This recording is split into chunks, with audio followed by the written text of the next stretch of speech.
Entre 1847 y 1862, algo peculiar sucedió en la feria.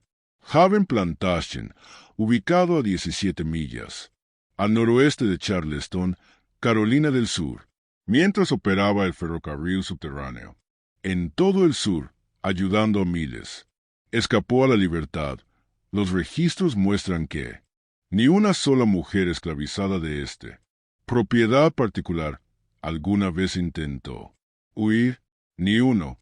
Durante el mismo periodo, 12 hombres de la propiedad fueron documentados como fugitivos en los anuncios de los periódicos y registros de condado. El Charleston Mercury publicó avisos para su captura. El dinero de la recompensa fue publicada, pero las mujeres se quedaron, cada uno de ellos. ¿Qué hace que?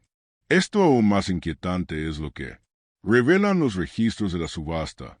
Mujeres vendidas desde Fairhaven tenía precios de 2 a 3 veces más alto que las ventas comparables. En otras partes de Carolina del Sur, facturas de Sale los describió con inusuales. Idioma, reproductores superiores. Línea de sangre probada. Fertilidad garantizada. Documentos conservados en el Charleston. Los archivos de la Sociedad Histórica muestran anotaciones sistemáticas al lado de la nombre, números, fechas, físico detallado. Descripciones que se leen más como inventarios de ganado que los humanos. Archivo. Durante 15 años, este patrón continuó ininterrumpidamente hasta que médico de Filadelfia descubierto lo que se escondía debajo de la plantación. Eastern Tobacco Barn, un secreto que varios de los más destacados de Charleston, las familias habían pagado generosamente para mantener enterrado, antes de continuar con él. Historia de Fairhaven Plantation. Sí, estás escuchando esto desde cualquier lugar del Estados Unidos, nos encantaría saberlo. Suelta un comentario diciéndonos qué estado o ciudad estás escuchando. Y si es oscuro. Misterios históricos como este fascinan. Tú, asegúrate de suscribirte y dale a eso. Campana de notificación porque la verdad que estamos a punto de descubrir es algo. La historia se esforzó mucho por olvidar. Ahora, descubramos lo que realmente sucedió en esos campos fuera de Charleston. El descubrimiento que eventualmente expondría. Fairhaven no provino de esclavos fugitivos o investigaciones abolicionistas, sino de algo mucho más mundano, una propiedad. Disputa por la herencia en 1862. Plantación de Fairhaven extendida. 800 acres de tierra de primera calidad. Campos productores de algodón de Sea Island que precios premium obtenidos en Europa. Mercados. La finca había pertenecido a la familia Rutledge desde 1791, falleciendo de padre a hijo a través de 3 generaciones. En la década de 1840 estaba bajo gestión de Thomas Rutledge III, un hombre cuyo comportamiento tranquilo y modesto estilo de vida contrastaba con ostentosa riqueza mostrada por jardineras vecinas. Asistía regularmente a la iglesia en St. Phillips en Charleston, sirvió en comités y era conocido por dirigir lo que los lugareños llamaban una operación, la plantación mantenida.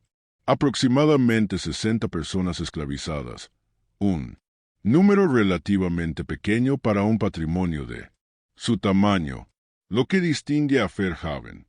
Sin embargo, fue su demografía. Composición. En 1850, los registros del censo muestran una proporción inusual. 38 mujeres y niñas a solo 22 hombres y niños. Más, plantaciones mantenidas aproximadamente iguales. Números, a veces favoreciendo a los hombres. Trabajadores para trabajos pesados en el campo. Justo. Los números de Haven invirtieron esto por completo. La propiedad en sí consistía en casa principal, una modesta estructura de 2 pisos, careciendo de las grandes columnas y de la barrida. terrazas de fincas vecinas a lo largo, con dos grandes graneros de tabaco, un casa de Ginebra, varios edificios de almacenamiento, y los barrios donde se esclavizó a la gente. Vivido, el granero de tabaco del Este, construido en 1843, era notablemente más grande que necesario para un patrimonio que principalmente cultivaba algodón. Vecinos ocasionalmente comentó sobre esta rareza, pero Thomas Routledge lo explicó como preparación para diversificar los cultivos en caso de que los precios del algodón caer. La comunidad de personas esclavizadas en Fair Haven vivió en condiciones que apareció a partir de una observación externa. Similar a otras plantaciones de tierras bajas, trabajaron los campos durante la siembra y temporadas de cosecha, mantuvo él y realizó tareas domésticas, pero varios detalles apenas perceptibles, a menos que uno prestara mucha atención a la feria. Refugio aparte. Primero, las mujeres en Fair Haven parecía más saludable que los que estaban en fincas circundantes. Visitantes ocasionalmente comentaba sobre esto. Segundo, ciertas mujeres parecían trabajar más ligeras, deberes de lo esperado, permaneciendo más cerca a los cuartos en lugar de trabajar en campos distantes.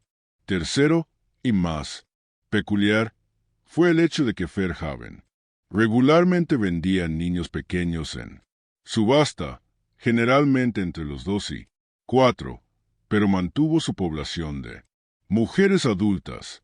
La mayoría de las plantaciones se mantienen familias juntas cuando sea posible, si tan solo para mantener la estabilidad y prevenir inquietud. Thomas Routledge separó a los niños de madres con burocracia, regularidad. Una persona que notó estos patrones fue el Dr. Samuel Brennan, un médico de Filadelfia que se trasladó a Charleston en 1858. Brennan provenía de una prominente familia cuáquera con simpatías abolicionistas, aunque mantuvo estos puntos de vista cuidadosamente ocultos.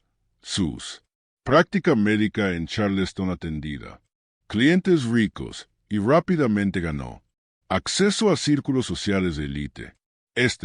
Posición le permitió observar detalles que de otro modo podrían haber escapado.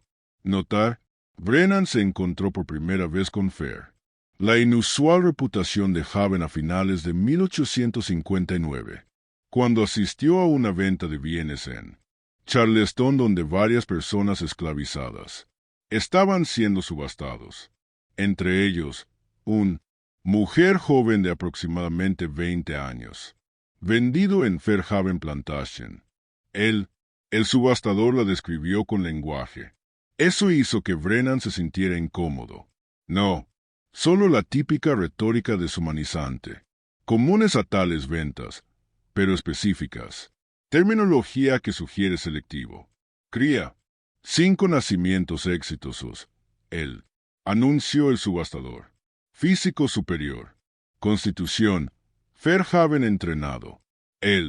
La puja alcanzó los $1.400. Una suma extraordinaria. A modo de comparación, los peones de campo de primera calidad generalmente se venden por $800 a $1,000. Las mujeres son valoradas principalmente por el trabajo doméstico y el potencial fértil generalmente exigían precios más bajos. Sin embargo, esta mujer, vendido específicamente para su historia, obtuvo casi el doble de la tarifa estándar. Brennan observó como un comprador de una plantación de sabana asegurado. La compra, después de la subasta, preguntó discretamente sobre la reputación entre otros médicos que asistieron a tales ventas. Lo que aprendió lo perturbó profundamente. Routledge ejecuta una operación especializada. Un médico, explicado con brandy, mejora el stock, si entiendes lo que quiero decir. Mantiene registros detallados. Sus mujeres son constitución fértil y fuerte garantizada. Complicaciones mínimas. Ha estado haciendo durante años. Otro médico agregó. Varias familias prominentes invierten en su operación. Hacen pedidos de características específicas. Él cumple resultados. Brennan presionó para obtener detalles, pero la conversación cambió. Él, sin embargo, aprendió lo suficiente para comprender que algo sistemático estaba ocurriendo.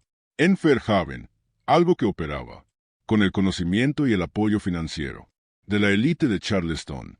Sobre él, meses siguientes, Brennan hizo cuidadosamente investigaciones. Revisó los registros de subastas en el juzgado, observando patrones.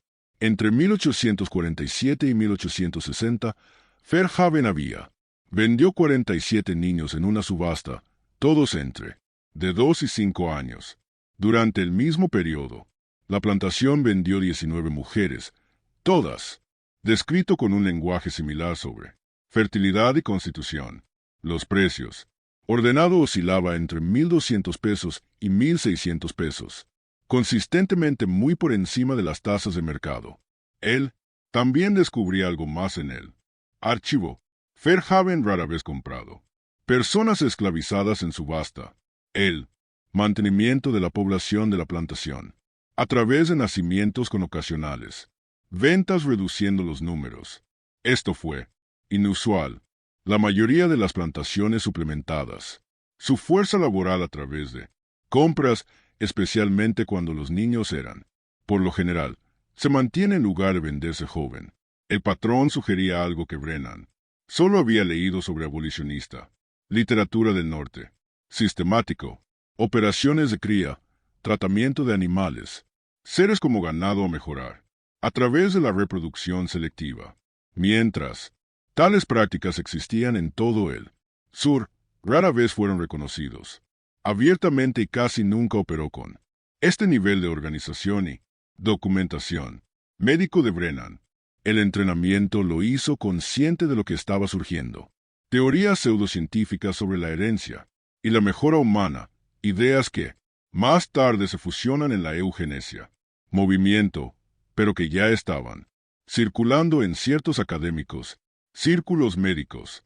Sabía que algunos, los sureños ricos, estaban fascinados por estos conceptos, viéndolos como justificación de la esclavitud y como oportunidad de obtener ganancias.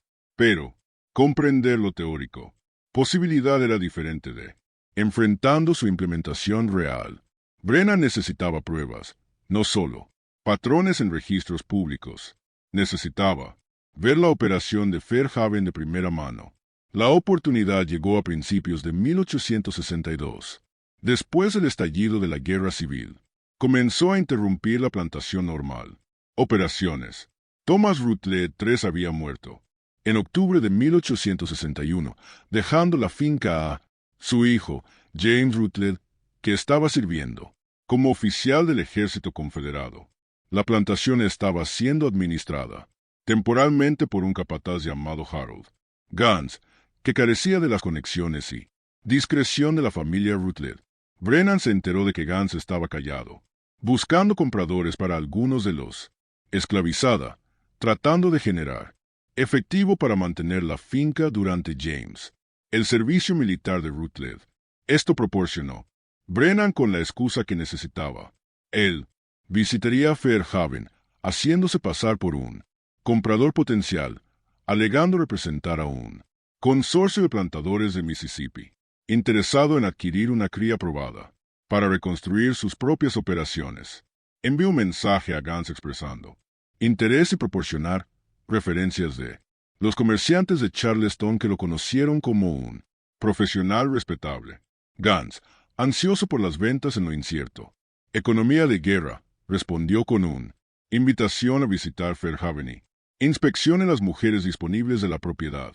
El 14 de marzo de 1862, Brennan cabalgó hacia el noroeste desde Charleston, a lo largo de Asley River Road, siguiendo direcciones a Fairhaven Plantation. El día estaba nublado, típico de las primeras primavera en el País Bajo, con humedad colgando pesadamente en el aire. Como él se acercó a la propiedad, observó campos, algunos plantados con algodón temprano, otros mintiendo, La casa principal parecía bien cuidada, pero discreto, carente de grandeza. ¿Qué esperaba para una empresa tan rentable? Operación. Gans se reunió con él en la feria principal. House, un hombre de modales rudos de unos 40 años, que manejó el negocio con sorprendente franqueza. ¿Te interesa él? Operación de cría, dijo, no como una operación de cría. Pregunta, sino como declaración de hecho. Yo. Puede mostrarle las existencias, los registros. Todo. El señor Rutledge se mantuvo meticuloso. Documentación. No encontrarás algo mejor. Calidad en cualquier lugar del sur. Ellos. Cruzó la propiedad hacia él. Granero de tabaco del este. Brennan sostuvo su papel como comprador interesado, preguntando. Preguntas sobre productividad, salud, gestión y fijación de precios. Gans respondió. Fácilmente, claramente acostumbrado a tales. Consultas de clientes adinerados. Señor, Rutledge comenzó el programa en 1847. Gans explicó mientras caminaban. Él estudió las mejoras agrícolas, lea, sobre la cría de ganado, ovejas. Mejora, realizó lo mismo. Principios que podrían aplicarse para generar esclavos superiores. Comenzó con 6 mujeres, de edad y constitución fuerte. Mantuvo registros cuidadosos de cada nacimiento. Rastreó qué combinaciones produjeron él. Mejores resultados. La manera casual Gans describió esto como si estuviera discutiendo cultivos. Rotación o manejo de ganado realizado. El estómago de Brennan se revuelve, pero él mantuvo su exterior sereno. Ellos. Llegó al granero de tabaco, un gran estructura con revestimiento de madera desgastada y un techo a 2 aguas. Las ganancias produjeron una clave y desbloqueó la entrada principal. El granero interior parecía ordinario al principio. El diseño típico para el almacenamiento de tabaco con bastidores colgantes y mesas de clasificación. Pero Gans condujo a Brennan hacia la parte de atrás, esquina donde había otra puerta. Uno con un bloqueo sustancial. Él opera aquí, dijo Gans, desbloqueando esta segunda puerta.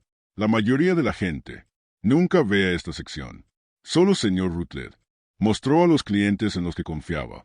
Más allá de la puerta, escaleras de madera descendían a oscuridad. Gana poca linterna y LED. El camino hacia abajo.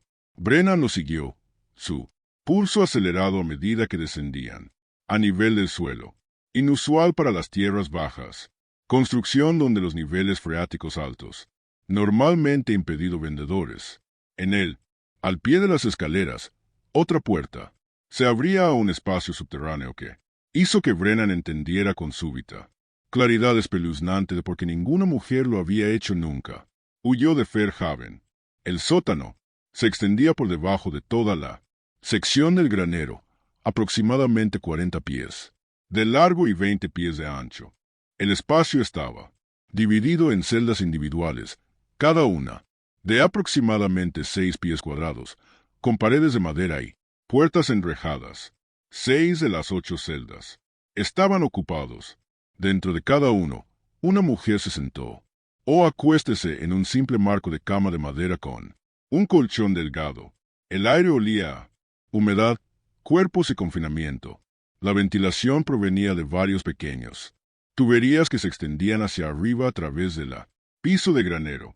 Pero lo que más llamó la atención de Brennan, forzosamente no era el espacio físico. Celdas de prisión y confinamiento no eran infrecuentes en el Antebellum Sur. Lo que hizo que esto fuera diferente fue el organización sistemática, la clínica, precisión de la operación. A lo largo de pared, una gran mesa contenía pilas de libros de contabilidad encuadernados en cuero. Encima de la mesa, la tabla enumeraba el nombre, la edad y una serie de números y fechas. Médico, instrumentos sentados en un estante lateral, herramientas de examen, básculas, medición, dispositivos. Gans hizo un gesto hacia las celdas ocupadas. Estas son las rotaciones actuales. Él, explicado de manera importante. Mr. Rulaje mantuvo entre 6 y 8 pulgadas. El programa en un momento dado.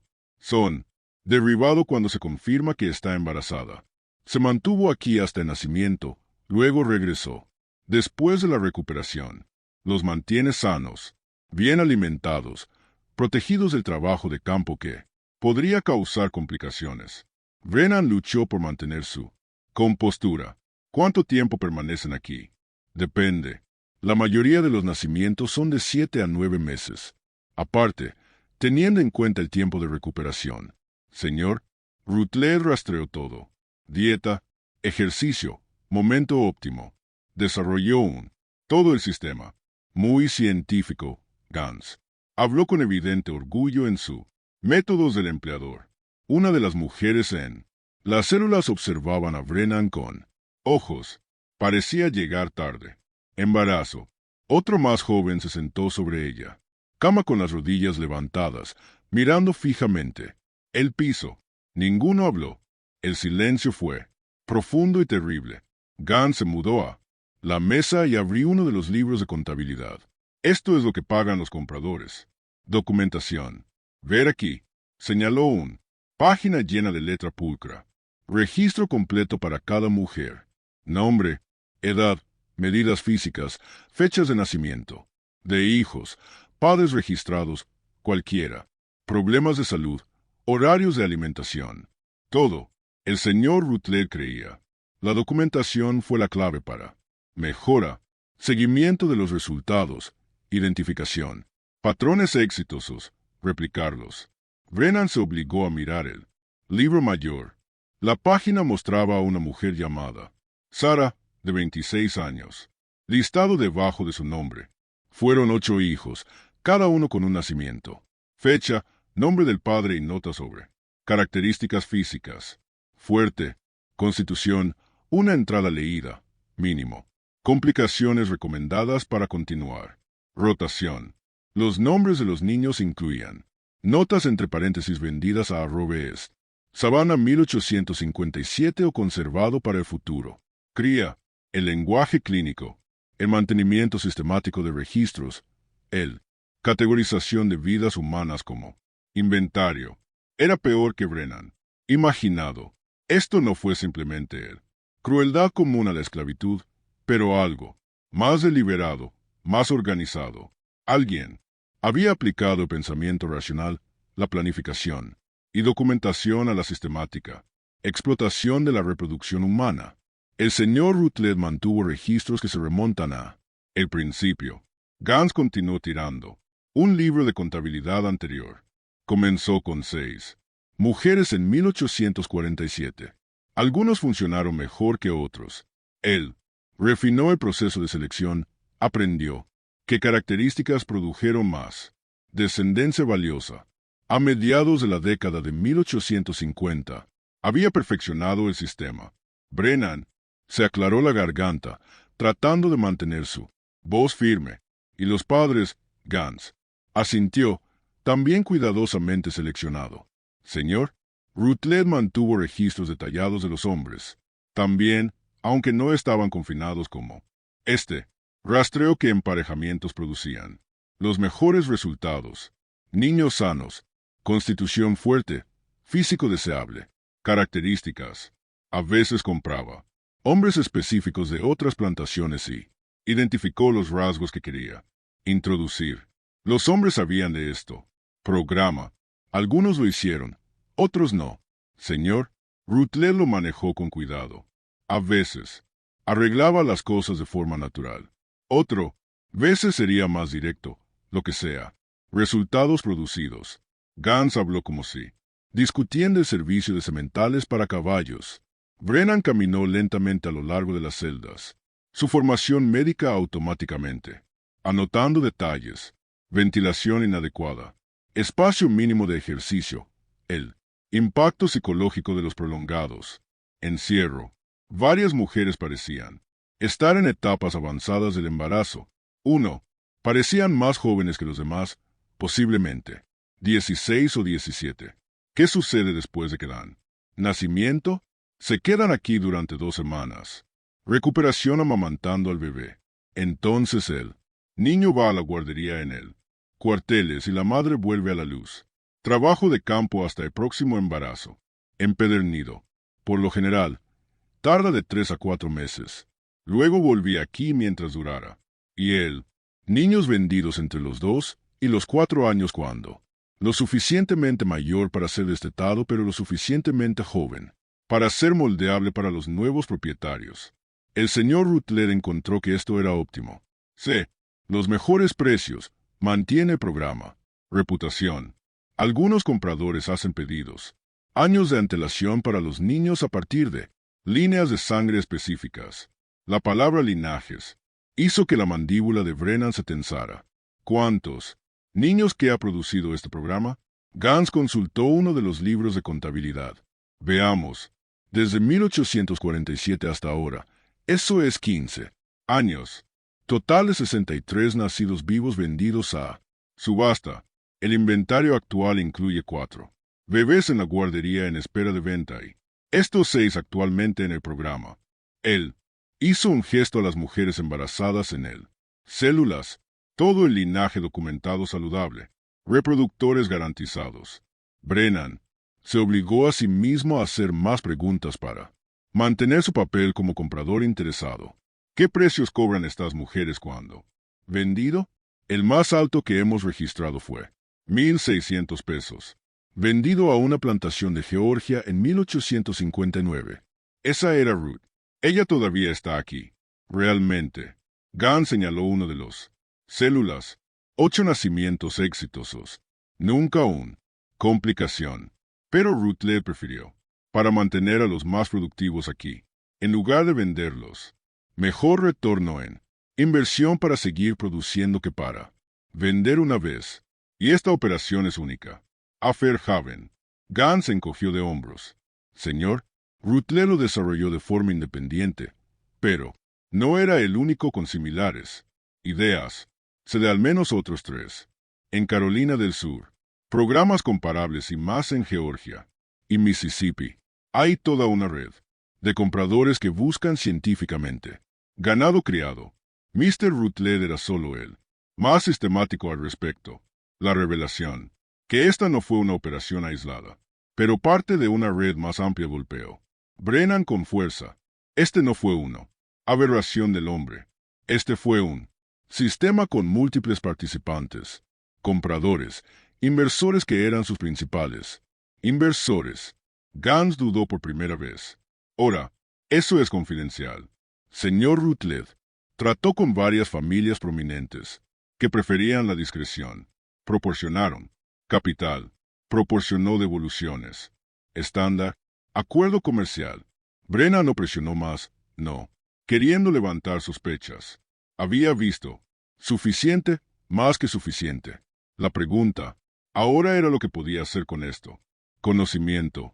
Pasaron otros 30 minutos, en la celda subterránea con ganancias, mostrando a Brennan los horarios de alimentación, rutinas de ejercicios y protocolos médicos. Thomas Rutler se había desarrollado. Todo fue documentado, sistematizado, refinado, a través de años de práctica. Rutler tenía, incluso correspondía con la agricultura. Científicos de South Carolina College, buscando asesoramiento sobre la teoría de la cría, sin revelar lo específico. Aplicación. Cuando finalmente subieron, volver a subir las escaleras hacia el tabaco. Granero, la luz de la tarde parecía increíblemente brillante. Se necesitan los ojos de Brennan. Un momento para adaptarse. Gans bloqueó a ambos. Puertas detrás de ellos, asegurando cuidadosamente la evidencia de lo que había debajo. ¿Cómo? Caminaron de regreso hacia la casa principal. Brennan preguntó sobre mujeres específicas. Disponible para la compra, manteniendo mientras su mente corría con preguntas sobre cómo exponer lo que él descubierto. Ganancias nombradas, precios ofrecidos, organizar inspecciones detalladas y documentación de la promesa para cualquier compra. Tendré que consultar con mis asociados, dijo Brennan. Este es un inversión. Enviaré un mensaje dentro del mes. Gans parecía satisfecho con esto. Respuesta. Se dieron la mano en la principal casa y Brennan montó su caballo para el viaje de regreso a Charleston. Como justo, Haven desapareció detrás de él, lo intentó, para procesar lo que había presenciado. Precisión clínica de la misma fue lo que lo perturbaba más. Esto no fue crudo. Explotación impulsada por la impulso. Esto era racional, calculado, sostenido durante más de 15 años con cuidadosos documentación y perfeccionamiento continuo.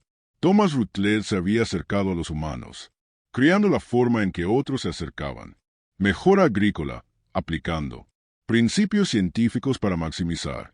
Regresa, y lo había logrado. Registros financieros mostrarían ganancias, la reputación que comandaba. Precios premium, la red de ricos. Inversores y compradores ansiosos. Por él, métricas de éxito empresarial, Rutledge. El programa funcionó exactamente como se esperaba. Noche, en su residencia de Charleston, Brennan comenzó a documentar todo. Había observado, esbozó un diagrama de la celda subterránea, anotó los nombres que había visto en los libros de contabilidad registrado, GANs, y transcritas como tantos detalles como sea posible mientras se memoriza. Permanecieron frescos, pero solo documentación. No detendría esto. La esclavitud era legal. Programas de cría, aunque no ampliamente, discutidos en la sociedad educada, no. Ilegal. Varias revistas agrícolas. Incluso había publicado artículos sobre enfoques sistemáticos de la cría de esclavos, enmarcándolo como una gestión estatal. Innovación. Lo que Brennan había presenciado. Fue horrible, inhumano, moralmente, indefendible, pero no violó ningún leyes del sur. Él podría compartir esto. Información con contactos abolicionistas en el norte, pero en marzo de 1862, con la intensificación de la guerra civil, los expositores tuvieron un impacto limitado. El ejército de la Unión se centró en el ejército. Objetivos, no plantación individual. Operaciones. Periódicos del norte publicados regularmente. Relatos de los horrores de la esclavitud, y esto sería una historia más en un interminable letanía. Brennan se dio cuenta de que el único manera de terminar realmente con la operación de Fairhaven fue documentarlo tan a fondo que, incluso después de la guerra, incluso después de la esclavitud, terminado, este horror específico sería innegable. Las generaciones futuras necesitaban saber que tales cosas habían existido, habían operado, con conocimiento de la comunidad, había involucrado familias prominentes, había sido defendida como práctica comercial legítima. Sobre él, semanas siguientes, Brennan hizo varias más visitas a Fairhaven, usando su cobertura establecida como comprador potencial para obtenga acceso continuo. Gans, ansioso por ventas en la inestable economía de guerra, acogieron con beneplácito estas visitas. Cada vez, Brennan reunió más información, nombres, de los libros de contabilidad, los detalles sobre él, red de compradores, detalles sobre él, inversores que habían financiado el programa, expansión. Aprendió que el sistema Thomas Rutledge había desarrollado incluido exámenes médicos detallados, cuidadosamente, planes de nutrición calculados, programados, regímenes de ejercicio y mantenimiento de registros que rastreaba todos los aspectos de la historia reproductiva de cada mujer. Rutledge había mantenido correspondencia con los médicos en Charleston y Colombia buscando consejos médicos para optimizar la fertilidad y prevenir complicaciones. Algunos de estos médicos habían visitado Fairhaven, examinó a las mujeres y proporcionó recomendaciones. La red se extendió más allá de lo que Brennan se dio cuenta inicialmente. Varias familias adineradas de Charleston habían invirtió en el programa de Fairhaven, proporcionar capital a cambio de acceso a los niños producidos. Un envío. Comerciante llamado Crawford había financiado el construcción de celdas subterráneas en 1852. Un banquero llamado Howard había financiado el compra de varios hombres específicos cuyos características físicas que Rutledge quería para incorporar. Un plantador de arroz llamado Sinclair había proporcionado equipo médico y suministros. Estos no eran anónimos, financieros distantes. Estos eran hombres. Brennan se había conocido en reuniones sociales, cuyas esposas asistían a la misma iglesia, cuyos hijos jugaban en los mismos parques. Habían invertido en la cría humana como casualmente mientras invertían en algodón, futuros o bonos ferroviarios. Durante una visita en abril de 1862, Brennan logró hable brevemente con una de las mujeres cuando Gans se distrajo momentáneamente. Sue se llamaba Sarah, la misma cuya entrada en el libro mayor que había visto semanas antes. Tenía 31 años y había dado a luz a 8 niños en el programa, ninguno de los que se le había permitido dejar atrás, a la edad de 2 años. ¿Por qué no corres?, preguntó Brennan en voz baja. La pregunta que lo había desconcertado. El principio. Los hombres corren. ¿Por qué no? ¿Las mujeres? Sara lo miró con ojos que contenía profundidades de agotamiento y dimisión. ¿A dónde iríamos? Ella dijo. Simplemente. Nos dicen que si ejecutamos los bebés mueren. Y lo dicen en serio. Lo hice. Primer año del programa. Una mujer llamada Rebecca corrió.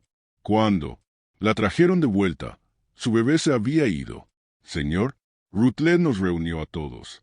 Nos aseguramos de que, entendido, corres, tu hijo muere. Todas las mujeres aquí tienen hijos en alguna parte. Vendido a plantaciones en todo el sur. Nosotros, no sé dónde están la mayoría de ellos, pero se nos dice que si causamos problemas, sí, corran, se corre la voz a esas plantaciones. Nuestros hijos sufren, así que no corremos. Nosotros, sobrevivimos. Esperamos que de alguna manera, algún día podríamos volver a ver a nuestros hijos. El control psicológico fue perfecto. Las celdas físicas subterráneas eran solo parte de la prisión. El verdadero encarcelamiento fue el uso sistemático de niños como rehenes, como palanca, como seguro contra la resistencia. Las mujeres se quedaron, no porque no pudieran. Imagina escapar, pero porque escapar significaba abandonando, poniendo en peligro su niños. Antes de que Brennan pudiera responder, Gans regresó y el momento terminó. Pero las palabras de Sarah se quedaron con él. Nosotros, quédate, sobrevivimos, esperamos. Tarde, en la primavera de 1862, Brennan había acumulado amplia documentación de Fairhaven. Operación. Tenía diagramas, copiados, asientos contables, nombres de inversores y compradores, detalles sobre la red de operaciones similares, y Firstrand. Testimonio de Sarah. También lo haría. Identificó a varios médicos de Charleston, que había brindado consultas médicas a. Se enrojeció a lo largo de los años. La pregunta era, ¿qué hacer con esta información? La guerra se estaba intensificando. Las fuerzas de la Unión habían capturó Port Royal en noviembre de 1861, estableciendo un punto de apoyo en el sur. Costa de Carolina. Charleston probablemente. Enfrentan presión militar mientras la guerra progresado. Brennan sabía que el caos pronto podría engullir el país bajo, potencialmente destruyendo evidencia o dispersar a las personas involucradas. Hizo una decisión. Compilaría todo en un informe detallado, séllelo con declaraciones notorizadas de varios testigos que había reclutado cuidadosamente y deposite copias con contactos de confianza, tanto en Charleston como en Filadelfia. Cuando terminó la guerra, como sea que terminó, esta documentación existiría. Los perpetradores podrían ser identificados. Se podría nombrar inversores. La operación podría ser expuesto no como rumor o acusación, sino como un hecho documentado. Durante todo el verano de 1862, Brennan trabajó en esta documentación mientras manteniendo su práctica médica y su cubrir como comprador interesado. Hizo su visita final a Fairhaven en agosto. Decirle a Gans que había decidido no hacerlo. Continuar con las compras debido a tiempos de guerra. Incertidumbre. Gans parecía decepcionado, pero entendiendo muchos negocios. Los arreglos se estaban abandonando a medida que el resultado de la guerra creció cada vez más incierto. Durante esta visita final, Brennan logró darle a Sarah un hoja de papel con una dirección en Filadelfia, el hogar de su familia, su nombre de la hermana. Si sobrevives a esto, él le dijo en voz baja, si alguna vez consigues norte, encuentre esa dirección. Dígales, Samuel Brennan te envió. Te ayudarán. Tú. Sara tomó el papel, lo miró. Brevemente, luego lo guardé en algún lugar. En su ropa. Ella no respondió, pero sus ojos tenían algo que podría haber. Gratitud, o podría haber sido simplemente el reconocimiento de que alguien había. La vi sufrir y lo registré. Brennan dejó Fairhaven para el último tiempo. Cabalgó de regreso a Charleston y completó su documentación. En septiembre de 1862, selló múltiples copias de su informe en paquetes encerados y dispuso que se almacenaran separadamente, uno con un abogado en Charleston, uno enviado a su familia en Filadelfia, uno depositado con un casa de reuniones cuáqueras en Colombia. Entonces, esperó a ver qué haría la guerra. La guerra llegó a Charleston. Despacio. Entonces, de repente, las fuerzas de la Unión mantuvo un bloqueo naval gradualmente, estrangulando la economía de la ciudad. Los bombardeos comenzaron en 1863. En 1865, con el ejército de Sherman acercándose desde el oeste y las fuerzas de la Unión cerrándose desde la costa, Charleston. Los defensores confederados abandonaron el ciudad. Brennan, que había mantenido su práctica médica durante toda la guerra, años, tratando tanto los confederados, soldados y civiles, se quedaron en Charleston hasta su caída, cuando la Unión, las fuerzas ocuparon la ciudad en febrero 1865, inmediatamente buscó militares, autoridades con información sobre la feria, Plantación Haven, el ejército de la Unión, lidiar con miles de recién liberados, personas y la logística masiva. Desafío de la ocupación fue inicialmente desinteresados en investigar lo que, vistos como agravios históricos, la esclavitud estaba terminando. Justicia para el pasado. Los errores tendrían que esperar hasta el orden fue restaurado, pero Brennan persistió. Él contactó a médicos militares, mostró su documentación, explicó él aspectos médicos del programa de Rutledge. Finalmente, en marzo de 1865, convenció a un capitán del ejército de la Unión llamado Joseph Fuller que lo acompañara a Fairhaven para ver si quedaba cualquier evidencia. Cabalgaron noroeste de Charleston en un día que se sentía como la primavera, llegando temprano. El Low Country comienza su transformación de la residencia invernal a un nuevo crecimiento. Como se acercaron a Fairhaven, vio Brennan. Inmediatamente eso había cambiado. Los campos yacían sin cultivar. La casa principal mostró signos de daños por fuego en un lado. Los graneros de tabaco estaban vacíos, las puertas colgando abierto. Encontraron a Harold Gans en una pequeña casa en el borde de la propiedad, ahora ocupado por varios anteriormente. Familias esclavizadas que habían reclamado el tierra. Gans ya no es un supervisor, sino un hombre que intenta sobrevivir en el colapsado economía. Les dijo lo que había sucedido. Cuando llegó la noticia de que la guerra estaba terminando, la gente comenzó a irse. Gans dijo, las personas esclavizadas simplemente se fueron. Alguno de las mujeres bajaron a ese celda subterránea y la destrozó. Ellos quería destruirlo todo. Registros, la célula misma. No lo intenté para detenerlos. Para entonces, ¿qué lo hizo? ¿Materia? ¿Los libros de contabilidad? Preguntó Brennan. Documentación quemada. Las mujeres quemadas. Todo. Todos los registros del señor Rutledge. Años de documentación. Todo. Ellos. Hizo un fuego allí mismo en el tabaco granero y quemaron todos los papeles que pudieron encontrar. ¿Qué pasa con las propias mujeres? Sara, Ruth, los demás. Gans se encogió. La mayoría se fue. Escuché que algunos se fueron al norte con soldados de la Unión. Otros, dispersos en diferentes plantaciones, buscando niños que habían sido vendidos. Yo no sé qué pasó con la mayoría de ellos. El capitán Fuller quería ver el celda subterránea.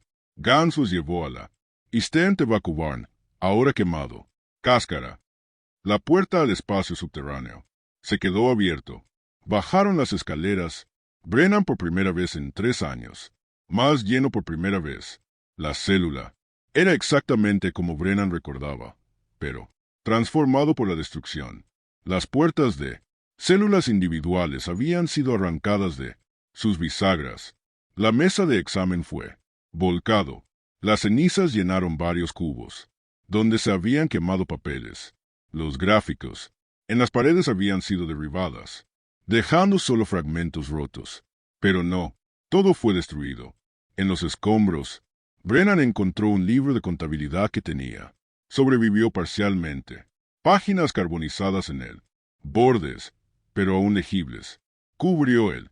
Años 1847, 1852, el programa. Periodo. Recogió cuidadosamente el libro dañado y varios otros papeles. Fragmentos que habían escapado completos. Destrucción.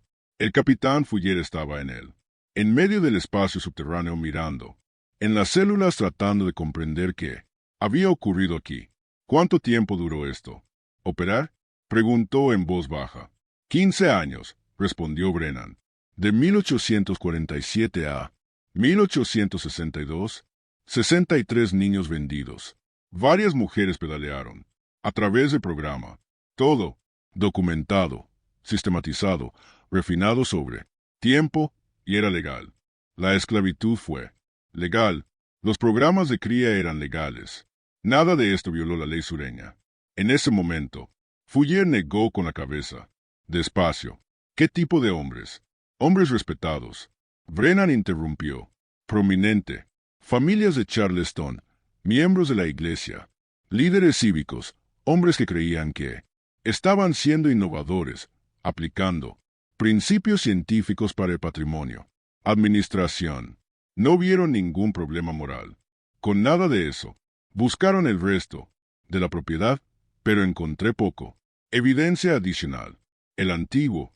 Personas esclavizadas que ahora ocupaban partes de Fairhaven confirmaron que la mayoría de las mujeres de la cría programa se había ido inmediatamente después de emancipación. Algunos se habían ido al norte. Otros habían viajado a plantaciones en Georgia y Alabama, buscando niños años vendidos.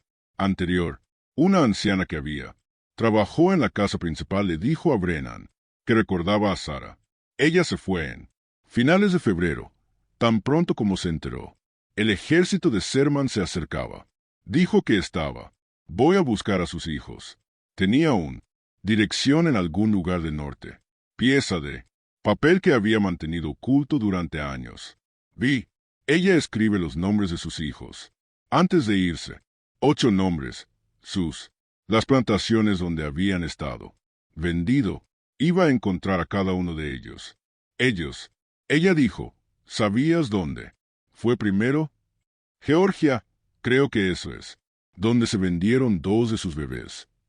Brennan sintió una pequeña medida de satisfacción al saber que Sarah había mantenido dirección que le había dado, había sobrevivido hasta la libertad y ahora estaba activamente buscando a sus hijos. Si ella los encontraría, sí, reconocerse después de años de separación, si alguna reunión fue siquiera posible. Estas preguntas permanecieron incontestable. El capitán Fuller presentó informe con las autoridades militares, documentando la cría de Fairhaven, incluido el de Brennan, testimonio de hace 3 años y evidencia física del subsuelo, celda. El informe se sumó a un creciente recopilación de documentación sobre horrores específicos de la esclavitud, parte de vasto proyecto de mantenimiento de registros Unión. Las autoridades se comprometieron a documentar el sistema que habían ayudado a destruir. Pero allí no hubo enjuiciamientos. James Rutledge, Thomas Rutledge III, hijo de Thomas III, había muerto en batalla de Gettysburg en 1863. Harold Gans, como mero supervisor, no lo era, considerado legalmente responsable de políticas establecidas por sus empleadores. Inversores que habían financiado el programa, Crawford, Howard, Sinclair y otros, eran ciudadanos ricos de Charleston, navegando por las complejidades de reconstrucción y autoridades militares. Decidió perseguirlos desestabilizaría una situación ya inestable. Brennan Presionó por alguna forma de rendición de cuentas. Pero los funcionarios sindicales dejaron en claro que la prioridad era la reconstrucción política, no enjuiciar delitos individuales que había sido legal bajo la ley sureña. La esclavitud en sí misma era el crimen. 1. El coronel le dijo, hemos terminado con la esclavitud. Esa es la justicia disponible. No lo fue suficiente. Brennan sabía que no era suficiente, pero era toda la justicia que sería ofrecido. Pasó el resto de 1865 y principios de 1866 en Charleston ayudando, con atención médica para personas recién liberadas, y continuó documentando lo que había. Aprendí sobre Fairhaven similares, operaciones. Entrevistó a docenas de personas anteriormente esclavizadas, reuniendo sus testimonios, registrando sus historias. Se enteró de al menos 4 otros programas de cría en el sur. Carolina sola, más varias más en Georgia y Alabama.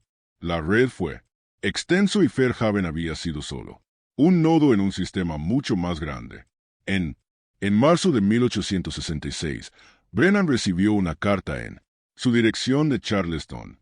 Había sido reenviado desde Filadelfia, enviado por que explicó que una mujer llegó a su casa varios meses antes de llevar su dirección. La mujer fue Sara. La carta continuó en las propias palabras de Sara. Había aprendido a leer y escribir con la ayuda de Brennan. Hermana, contando su historia del pasado año, había viajado a 3 diferentes plantaciones en Georgia, localizando con éxito a 2 de sus niños. Uno tenía ahora 12 años, él, otros 14. Ninguno de los dos la recordaba.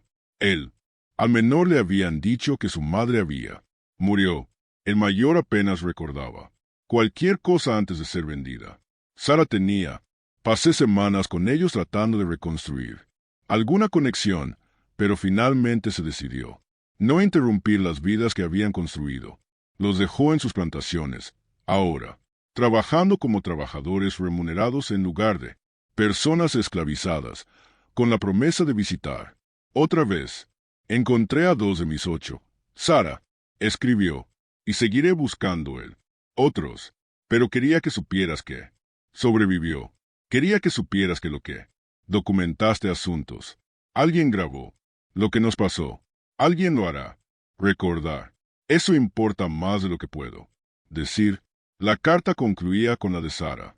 Planeé seguir buscando, viajando, de plantación en plantación, siguiendo cualquier pista sobre niños vendida de Fairhaven entre 1847 y 1862.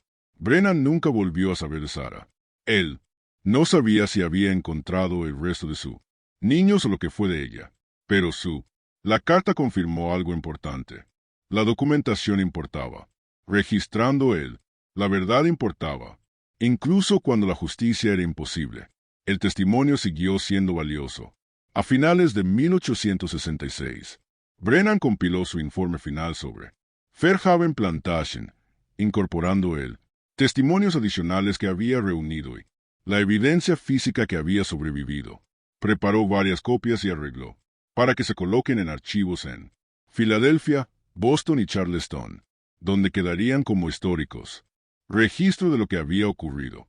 El informe incluía todo: nombres de inversores, descripciones de la cría, programa, diagramas del subsuelo, celular, testimonios de Sara y otros, mujeres, registros financieros que muestran beneficios, correspondencia entre Thomas Rutler y varios médicos, y documentación detallada de cómo el sistema, operado durante 15 años con conocimiento de la élite de Charleston.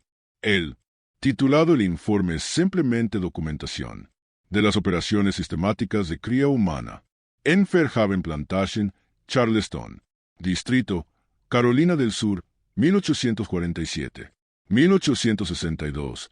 En su conclusión, Brennan escribió: lo que ocurrió en Fairhaven no fue aberración de un individuo perturbado, sino la extensión lógica de un sistema que trataba a los seres humanos como propiedad. Thomas Rutledge no inventó el ser humano. Cría simplemente lo sistematizó, lo documentó y lo refinó de acuerdo con a principios que él creía que eran científicamente sólidas. Su operación tuvo éxito porque la esclavitud lo legalizó, porque los inversores adinerados lo lograron, rentable y porque social. Las estructuras lo hicieron invisible para aquellos que preferían no ver. Las mujeres, encarcelado en el subsuelo de Fairhaven, no fueron víctimas de la crueldad, sino de toda una sociedad. Fracaso moral. Su sufrimiento no fue excepcional en el marco de la esclavitud. Fue un ejemplo de lo lógico, conclusiones que el marco permitió. Nosotros debe recordar que no porque esto fue excepcionalmente terrible, pero porque era terriblemente común. Fairhaven fue uno de ellos. Ejemplo documentado de una práctica que ocurrieron en innumerables plantaciones en todo el mundo. El sur. No podemos procesar a los muertos o cambiar el pasado, pero podemos asegurar que se registre lo sucedido, recordado y comprendido. Podemos insistir en que el cómodo, ficción de esclavitud benévola ser, confrontados con la realidad documentada, de lugares como Fairhaven, y podemos honrar a las mujeres que sobrevivieron negándose, dejar que su sufrimiento sea olvidado o minimizado, se quedaron cuando quisieron, correr, aguantaron porque no tenían elección, y ahora, en libertad, buscan. Para los niños nunca se les permitió guardar. Ese es el legado de lugares como Fairhaven. No solo el sufrimiento infligido, pero las vidas siguen siendo. Vivió a su sombra. Brennan depositó su informe final en enero de 1867. Luego regresó a Filadelfia para reanudar práctica médica. Continuó mantener correspondencia con personas anteriormente esclavizadas de Fairhaven, ayudando a varios a localizar familiares y proporcionar servicios médicos. Cuidado cuando sea necesario. Pero nunca regresó a Charleston o a la plantación. Fairhaven permaneció abandonado hasta finales de la década de 1860. Varias familias intentó cultivar partes de la tierra durante la reconstrucción, pero ninguno se quedó largo. En la década de 1870, la propiedad se ha dividido y vendido a múltiples propietarios. La casa principal fue demolida en 1874. Los graneros de tabaco se derrumbaron gradualmente durante las décadas siguientes. Celda subterránea debajo del este. El granero de tabaco se rellenó durante década de 1880 cuando un nuevo propietario intentó construir en el sitio. Trabajadores que excavaron el área informó haber encontrado restos de las células, pero la mayor parte de la estructura estaba destruido o enterrado. En 1890 no había superficie. Quedaban pruebas de lo que había sido escondido allí. Las familias que tenían invirtió en la cría de Fairhaven. Programa Crawford, Howard, Sinclair y otros se mantuvieron prominentes en la sociedad de Charleston a través de y más allá. Ninguno nunca reconocieron su participación. Cuando el informe de Brennan fue ocasionalmente referenciados en la literatura abolicionista o relatos históricos, estas familias lo descartó como propaganda del norte, exagerado fabricado para justificar políticas de guerra y reconstrucción. En 1873, un periódico de Charleston publicó una carta del hijo de James Crawford, defender la reputación de su padre y negando cualquier participación en actividades que Brennan había documentado. Las acusaciones, decía la carta, son las amargas invenciones de aquellos que buscan justificar su invasión de nuestra patria. No existía tal programa. Mi padre era un comerciante respetable que condujo con honor a lo largo de su vida. Negaciones similares vinieron de otros familias, sin los libros de contabilidad originales, destruido por las mujeres que habían sufrido bajo el programa, y con Thomas muerto en celo. La prueba definitiva quedó elusivo. La documentación de Brennan fue detallado, pero los escépticos siempre podrían descartarlo como el relato sesgado de un médico abolicionista con política, motivaciones. Los anteriormente esclavizados. Gente de Fairhaven dispersa por todo el mundo. El país después de la emancipación. La mayoría desapareció en la vasta Reconstrucción de la población de personas liberadas. Vive después de la guerra. Unos pocos, como Sara, mantuvo contacto con los aliados del norte, pero la mayoría simplemente siguió adelante, tratando de construir futuros en lugar de documentar el pasado. Lo que Brennan no sabía, lo que no podría haberlo sabido en esos años, inmediatamente después de la guerra, fue que varios de los niños vendidos en Fair Haven llevaba consigo fragmentos de memoria que resurgiría décadas más tarde. En 1889, una mujer llamada Clara Hayward, vivir en Atlanta y trabajar como costurera, escribió a la buró con una investigación peculiar. Estaba tratando de localizar información sobre su nacimiento que ella creía que había ocurrió en una plantación cercana. Charleston. Su primer recuerdo, ella escribió, fue de estar separada de ella, madre aproximadamente a los 3 años y de un hombre examinando sus dientes y midiendo su altura antes de que la colocaran en un vagón. La oficina de Freddie Edman remitió su carta a varios contactos en Charleston y finalmente alcanzó un grupo de la iglesia que había estado recolectando testimonios de antiguos esclavos. Alguien de ese grupo sabía de documentación de Brennan. Enviaron Clara una copia de partes de su, junto con lo que quedaba de él, libros de contabilidad fragmentarios que había guardado. La respuesta de Clara, conservada en la iglesia, reveló algo que Brennan había. No se considera completamente. Los niños de Fairhaven, ahora adultos, estaban comenzando para buscar sus orígenes.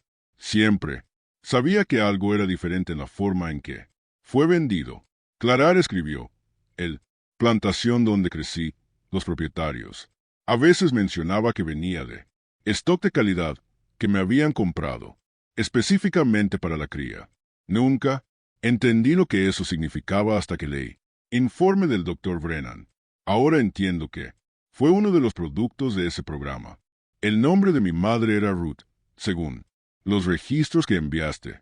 Ella dio a luz en 1856. He pasado toda mi vida sin conocerla, y ahora me enteré de que estaba encarcelado bajo tierra, que yo estaba deliberadamente como parte de una operación comercial. Carta declarada. Continuó con una solicitud que ocupar los últimos años de la vida. Quería saber si alguien lo había hecho. Información sobre lo que le sucedió a Ruth, si había sobrevivido a la guerra, si había alguna posibilidad de encontrarla. Brennan, ahora en sus 60 y semi-retirado, tomó el caso de Clara con él. Determinación de alguien que entendió. Esta podría ser su última oportunidad de proporcionar alguna medida de resolución. Él escribió a cada oficina de Freddie Edman, oficina en Carolina del Sur, Georgia y Alabama, preguntando si alguien tenía registros de una mujer llamada Ruth, de aproximadamente 50 años, que habían sido esclavizados en Fair Plantación Haven. Se puso en contacto con grupos eclesiásticos, caritativos, organizaciones y la comunidad negra, líderes que estaban ayudando anteriormente. Personas esclavizadas localizan a familiares dispersos. Miembros. La búsqueda duró casi 2 años. Durante ese tiempo, Brennan recibió respuestas de docenas de personas, algunas con información sobre mujeres llamadas Ruth, ninguno de los cuales coincidió con él. Detalles de la fragmentaria de Fairhaven. Archivo. Aprendió que Ruth era un nombre común, que miles de mujeres habían sido separados de sus hijos, que él, posibilidades de encontrar a una persona específica. En el caos de la migración de posguerra estaban muy pequeño, pero en marzo de 1891, 3 meses antes de la muerte de Brennan, recibí una carta de un ministro en Mobile, Alabama, que había oído hablar de la busca a través de una red de iglesias. El ministro escribió que una anciana llamada Ruth había estado viviendo en su congregación durante varios años. Rara vez hablaba de su pasado, pero había mencionado una vez que estaba recluido en una celda subterránea en una plantación cerca de Charleston y había dado a luz a 8 hijos, todos los cuales fueron tomados de ella. Brennan envió inmediatamente Clara, el contacto del ministro, información Nunca supo si Clara y Ruth se reunieron. Murió en junio de 1891 antes de que le llegó la correspondencia. Pero la iglesia, los registros en el móvil muestran que en abril 1891, una mujer llamada Clara Hagwood, visité la ciudad y pasé 2 semanas. Allí, la entrada del diario del ministro que la época señala que Clara la ha encontrado. Madre, después de 35 años de separación, se reconocieron de inmediato. Ruth lloró durante 3 días sin parar. Clara me dijo que su madre seguía diciendo lo mismo. Me dijeron que si corría, mis bebés morirían. Entonces, me quedé. Se quedó por ti. Esta reunión, una de las pocos éxitos documentados entre las familias separadas de Haven, reveladas, algo sobre el programa a largo plazo. Impacto. Ruth no había podido leer las señales de ferrocarril subterráneo o responder a las oportunidades de escape, no, porque se le impidió físicamente, sino porque el control psicológico era absoluta. Ella había creído durante 15 años que cualquier acto de resistencia resultaría en su muertes de niños, incluso después de emancipación, incluso después de enterarse de que la esclavitud había terminado. Esa creencia permanecía incrustado en su comprensión de la mundo. La correspondencia declarada con el ministro, conservado en la iglesia, archivos, proporciona uno de los pocos relatos de primera mano de lo que significaba ser un producto de la cría de Fairhaven. Programa. Mi madre me dijo que después de que nació, se le permitió amamantarme durante 2 semanas. Entonces me llevaron a lo que llamaron a la guardería y ella me vio, solo ocasionalmente hasta que me vendieron en 3 años. Ella dijo que trató de memorizar todo sobre mí, la forma de mi rostro, una marca de nacimiento en mi hombro, el sonido de mi voz. Estaba aterrorizada. Ella me olvidaría. Cuando nos volvimos a encontrar en Mobile, me miró el hombro.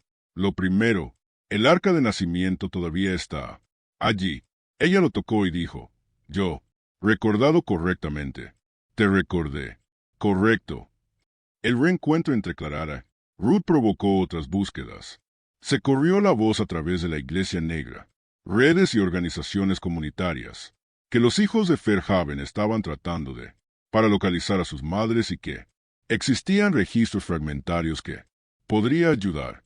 Entre 1891 y 1895, al menos 6 personas más contactaron a varios organizaciones que afirman ser productos de programa de cría de Fairhaven, todos.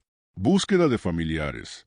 Algunos de estas búsquedas tuvieron éxito, otras terminaron decepcionado con el descubrimiento que la persona buscada había muerto años anterior, pero las búsquedas en sí reveló el alcance total del programa en formas en que el original de Brennan documentación no podría. Los niños, vendido desde Fairhaven, se había dispersado en 7 estados. Habían sido comprados por plantaciones de Virginia a Texas. Algunos habían sido vendidos varias veces, pasando de un propietario a otro como la propiedad cambió de manos. Seguimiento de sus movimientos que requerían unir piezas. Registros fragmentarios de múltiples fuentes, casas de subastas, plantaciones, libros de contabilidad, documentos de la oficina de Friedman, registros eclesiásticos. Un historiador llamado Margaret Thornton, afiliada a Universidad de Atlanta, se interesó en documentando estas búsquedas en el medio década de 1890. Había leído el informe de Brennan y entendió que Fairhaven representaba algo significativo, un caso documentado, estudio de la cría sistemática que podría iluminar patrones más amplios. Entre 1895 y 1900, Thornton entrevistó a 12 personas que se identificaron como Fairhaven, junto con 3 mujeres que habían sido encarcelado en el programa de cría, y sobrevivió. Su investigación publicada en 1901 como modesto artículo académico titulado Sistemático, Reproducción y Separación Familiar. Un estudio de caso de Fairhaven Plantation proporcionó el primer análisis de la evolución del programa a largo plazo. Efectos. Thornton documentado patrones psicológicos entre los sobrevivientes, ansiedad persistente, dificultad para formar aditamentos, pesadillas recurrentes sobre la separación y confinamiento. Señaló que varias de las mujeres que nunca había estado en el programa de cría tuvieron hijos después de la emancipación a pesar de estar en edad fértil cuando sea liberado. La experiencia de la reproducción forzada de tener niños sistemáticamente tomados parece haber creado una aversión al embarazo, escribió Thornton. Lo más significativo es que la investigación de Thornton reveló el alcance de la red a través de análisis cuidadoso de los registros de subastas y correspondencia entre plantaciones. Ella identificó al menos otras 11 fincas en Carolina del Sur, Georgia y Alabama, que habían operado programas similares. Entre 1840 y 1865, Fairhaven no había sido único. Ha sido parte de un sistema coordinado con plantadores que comparten información sobre técnicas, comparando resultados e incluso comerciando con personas esclavizadas específicamente por fines de reproducción. Uno particularmente inquietante descubrimiento en la investigación fue documentación de lo que ella llamados intercambios de cría. Varios plantaciones, incluida Fairhaven, organizó transferencias temporales de esclavos, hombres para introducir un físico específico, características en sus programas. Carta de Thomas Rutledge, Georgia, fechado en 1857 y conservado en un archivo de condado discutió tal arreglo. Me complace aceptar su oferta de Jacob por un periodo de 6 meses. Suyos, Haight y Bill coinciden con él. Especificaciones que discutimos. Yo, anticipar varias adiciones prometedoras a nuestro programa de este arreglo. Pago según lo acordado, 200 pesos por el plazo, con un bono adicional de 50 pesos si los resultados resultan satisfactorios. La clínica, lenguaje, la mercantilización explícita de la reproducción humana, lo casual, coordinación entre sembradores, todos. Esto confirmó que Fairhaven no representaba una aberración, sino una modelo de negocio que múltiples operaciones había adoptado. Recepción del artículo de Thornton. Poca atención cuando se publica. Interés académico en lo específico. Mecanismos de esclavitud se limitó en 1901 cuando se centró la atención nacional en otros asuntos y cuando muchos sureños, los historiadores promovían activamente narrativas que minimizaron la esclavitud. Brutalidad. Las pocas críticas que recibió su trabajo lo descartó como exagerado o como desenterrando la dolorosa historia que fue. Mejor dejarlo enterrado. Pero dentro del negro, comunidades, particularmente en el sur, la investigación de Thornton circuló ampliamente. Proporcionó validación para historias que se había transmitido pero rara vez se creía. Por audiencias externas. Las familias que tenían. Conocía los programas de cría, pero se les ha dicho que tales cosas eran mitos o exageraciones. Ahora tenían pruebas documentadas, que tales operaciones existían y funcionaban exactamente como lo recordaban. El documento también proporcionó algo más. Nombres. Thornton había documentado inversores que financiaron Fairhaven y programas similares. Crawford, Hayward, Sinclair y varios otros. Estos, familias, todavía prominentes en Charleston y otras ciudades del sur, encontradas, inesperadamente confrontados con la participación de sus antepasados en operaciones sistemáticas de cría. La respuesta fue rápida y hostil. En 1902, descendientes de las familias nombradas en la investigación de Thornton presionó a Atlanta Universidad para repudiar su trabajo. Universidad, dependiente de la contribuciones, incluidas las del sur, donantes, emitió un comunicado llamando a la investigación de Thornton está mal fundamentada y sugiriendo que no cumplía con los requisitos académicos. Normas. La propia Thornton se enfrentó consecuencias profesionales significativas. Perdió su puesto de profesora y luchó por encontrar empleo académico. Después, pero la documentación existió. El informe de Brennan existía. Existían libros de contabilidad fragmentarios. Existían testimonios de sobrevivientes.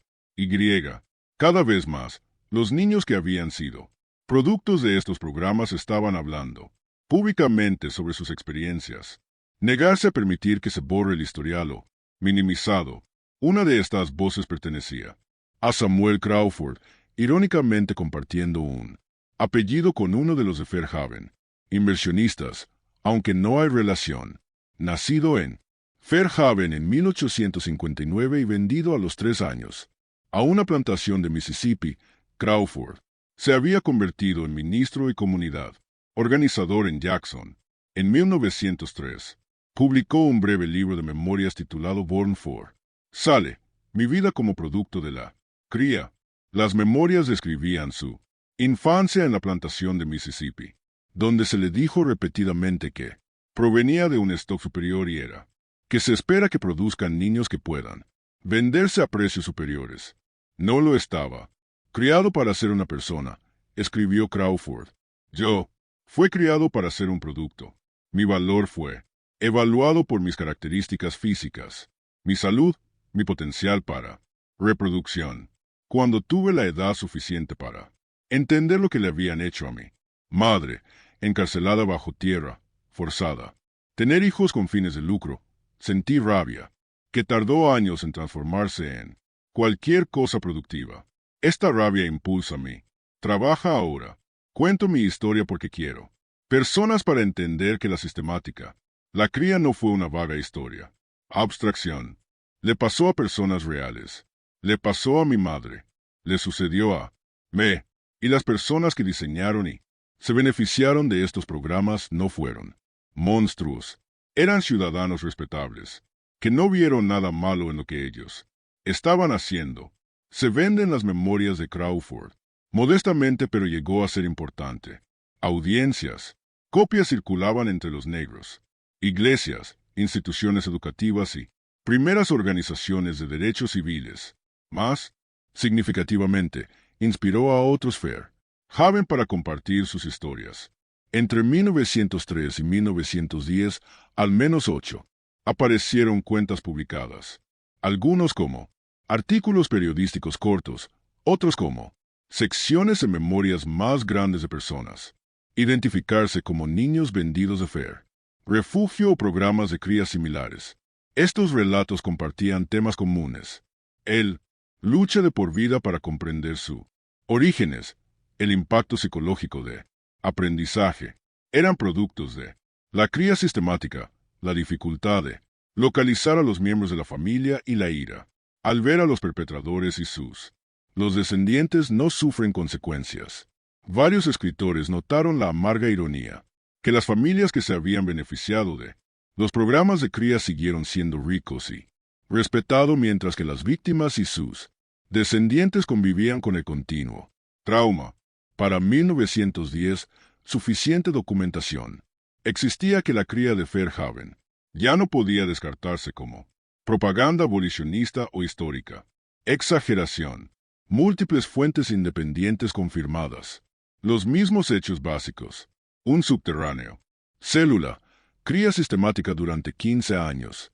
Mantenimiento de registros detallados. Participación de familias prominentes de Charleston.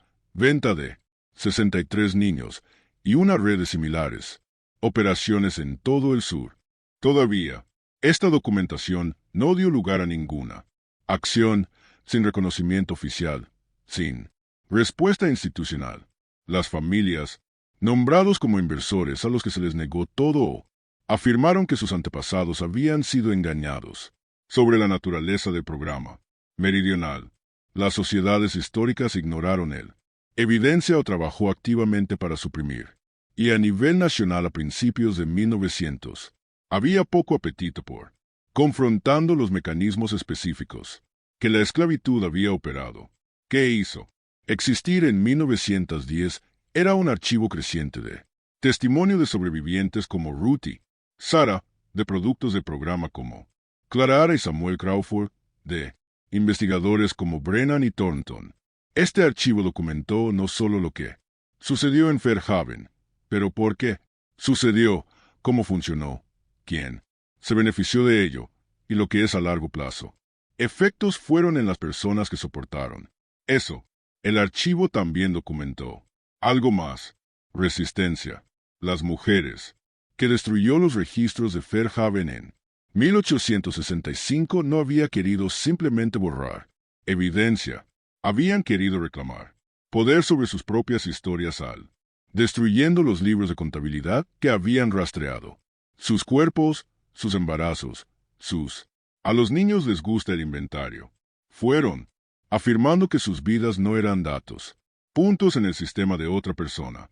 Y, sin embargo, paradójicamente, la supervivencia de registros fragmentarios hicieron posible reuniones posteriores, las búsquedas que reunió a algunas familias, documentación que validó experiencias y los hizo innegables, la tensión entre querer destruir toda la evidencia y la necesidad de preservar algunas pruebas de responsabilidad seguía sin resolverse.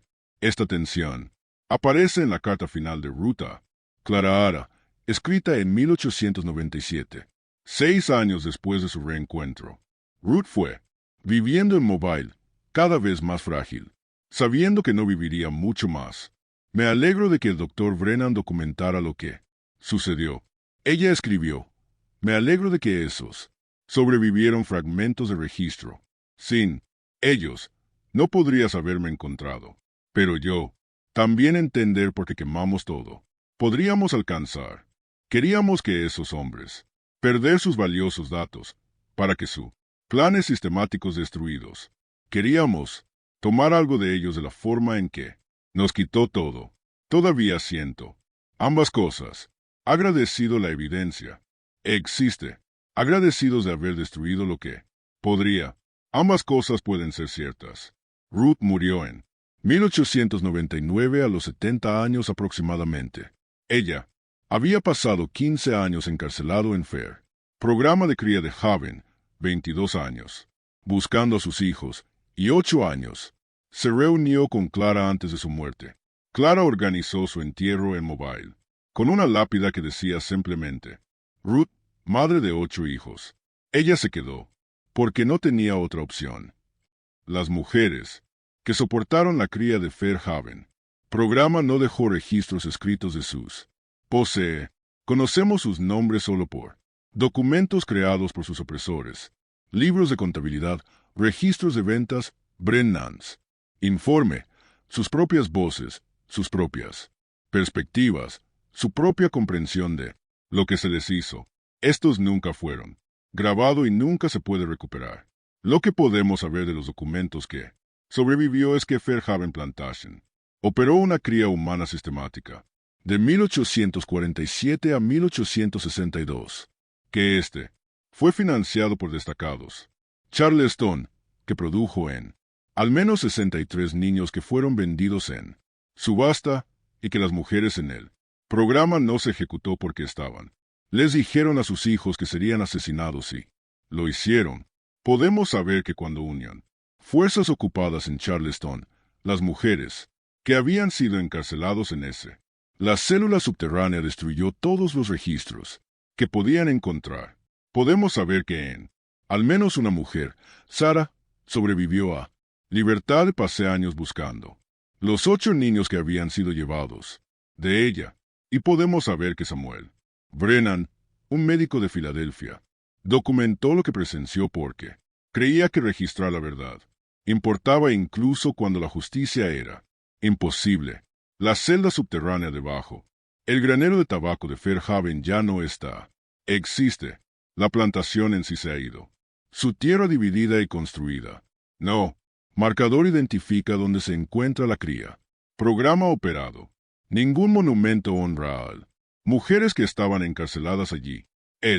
La única evidencia que queda está en archivos en el informe de Brennan y libros de contabilidad fragmentarios de los que guardó. Destrucción.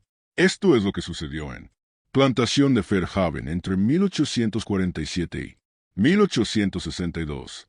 No es un rumor, no es una leyenda, pero está documentado. Hecho.